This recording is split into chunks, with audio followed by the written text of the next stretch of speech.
everyone. Hope everyone's having an excellent day today. My name is Cristal and this is my podcast, Cristal Clear. Today's going to be probably a brief but informative topic. As you guys may know, I only do one episode per month just because of time consumption it takes to actually make an episode. I'm also going to be busy this summer. I would expect to have more time during the summer, but that might be the case. So I'm still sticking to one episode per month. Today's topic is about social media planning. I run an Instagram that has about 129 followers, 129k followers, and it can take a lot to actually make content to share and put on this platform. I'm going to show you guys a few tips and tricks of how I do it and manage to do other things in my life as well. When it comes to creating content, you want to find the right content that you would enjoy making, that you will have time throughout a day to actually make. And one of those ways can be by maybe vlogging your everyday life, taking snippets of stuff you do in your everyday life. For example, if you go out, you might want to take some snaps, some pictures, get some content in. Maybe it's something you do every day, maybe a day in life. It can be anything. As long as you enjoy making it and actually invest time in making it, it's gonna pay off. What I do is I prep content. So if you go to your camera roll, you have the access and the accessibility to make little albums. I recommend for you to start making these albums. One album could be for Instagram content, another album could be for Reels. And it's really helpful. That way you're not digging through your camera roll trying to see what you're going to post. You already have a set of content that's already prepped and ready to go. You just go in there, choose a set, and go ahead and post it.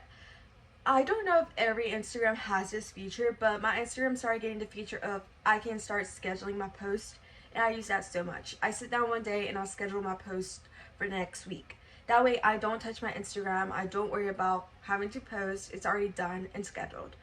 I really recommend using that feature. It's really helpful in doing so. Another thing I would state is that whatever content you want to create, stick to a theme of sorts. You want to find a good audience that will be there for your content, will be there for a long-lasting time, and the content is relevant to them.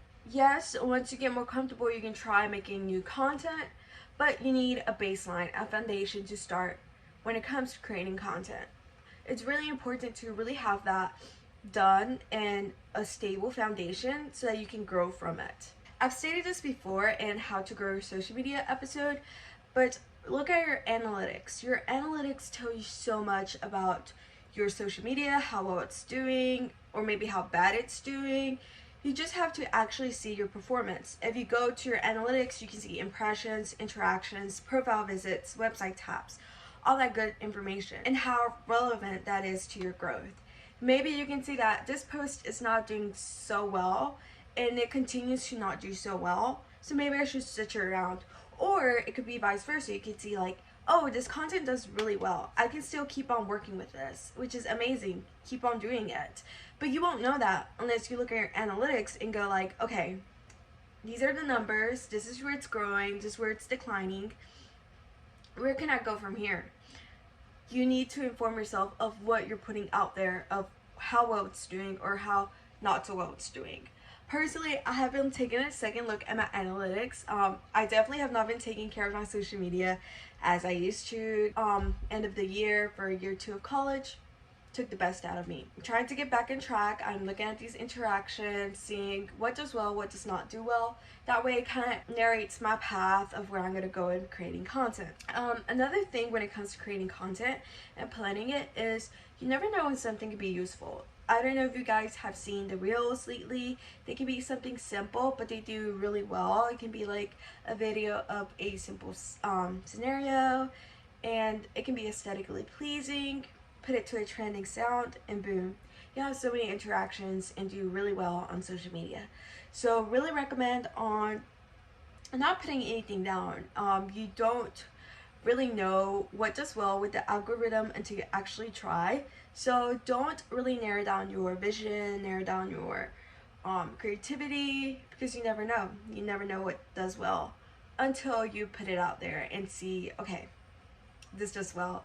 It's a lot of trial and error when it comes to these things. You have to realize that social media has trends that kind of come and go, has things that do well and has things that does not do well, but don't let that discourage you. There's a lot you can learn from social media, marketing skills, working with brands, getting that experience, and you know, advertising products to people, which can pay off in the long run. Having these kind of like understanding how consumer perception works, consumer marketing, convincing a buyer to actually buy something. You know, it's a very big theme in today's world, at least in this consumer-based country. And if you want to be maybe someone related in business, open up your own business, these skills can pay off. Social media also teaches you a lot about how to present yourself as a person. You're presenting yourself on social media as a content creator, or someone who has certain beliefs, and it teaches you how to like present yourself in that way, how to present yourself to find the right audience, which is important. And I feel like social media can also be a great outlet for you if you have creativity, if you're looking for new ways to share your ideas. Social media is the way to do so. You just have to prepare for it. As I said before, if you create content, have it prepped, you'll be okay, and you won't be scrambling to have content done at a time, because you shouldn't put that stress upon you when it can be something so easily done. I literally have content in I call it my IG personal content album on my camera roll. It has all that personal life, Instagram content, like me going out to get dinner, me wearing an outfit, and it can literally be just 2 minutes of taking photos. I have that in stock, ready to go. I literally have content from almost a year ago, and it's still gonna get posted. It's still good enough to get posted because it's kind of like timeless content. It's not like, oh, it was during a specific time. But you also have to keep in mind like things that are going on during that year. Like, you don't always want to post a summer picture in the middle of winter, unless you kind of try to tie it in, be like summer reminiscing or some kind of quirky caption like that. But it's all up to your imagination and what you can do. And do not just shut yourself down to your creativity. I cannot stress this enough. You won't know what does well until you actually post it and see how well it does. You might think an idea might not do that well. Someone else might tell you, oh, that might not be a good idea. But you won't know unless you try. Once you try, the worst thing that can happen is no interactions, no likes, no nothing, which is fine. You learned. You live and you learn. But staying organized with your content, and also doing a posting schedule that fits your schedule. What I mean by this is you don't want to be saying, oh, I'm going to post every single day if you can't afford posting every single day. Maybe you could do posting 2 times a week. Okay, perfect. Do that.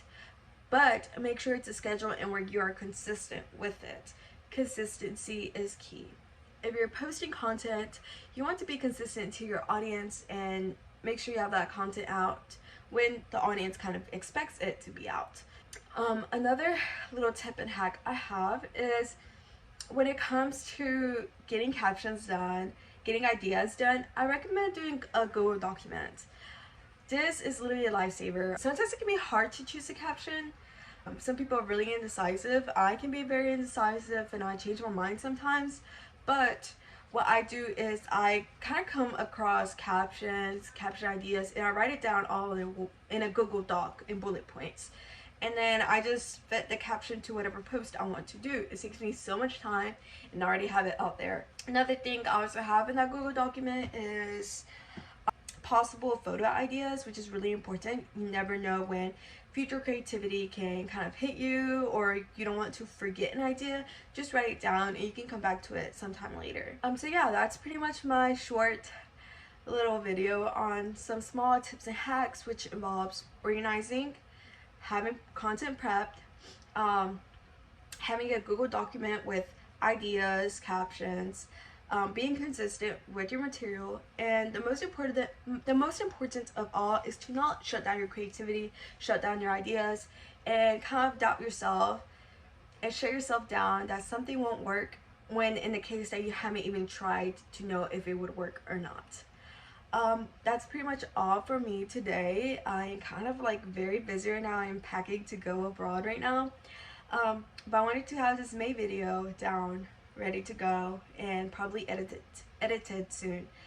Probably post another video, hopefully longer in June when I come back. And yeah, I hope to continue growing with this podcast, even though it has gotten a little hard to be consistent with this, but I'm trying to stay consistent at least once a month for sure. Yeah, that's all for me today. I'm Cristal, and I'm very glad and thankful if you saw this whole video. It means a lot, and I hope you have a fantastic day today. Baby, you give me ice and fire. You're giving me wings.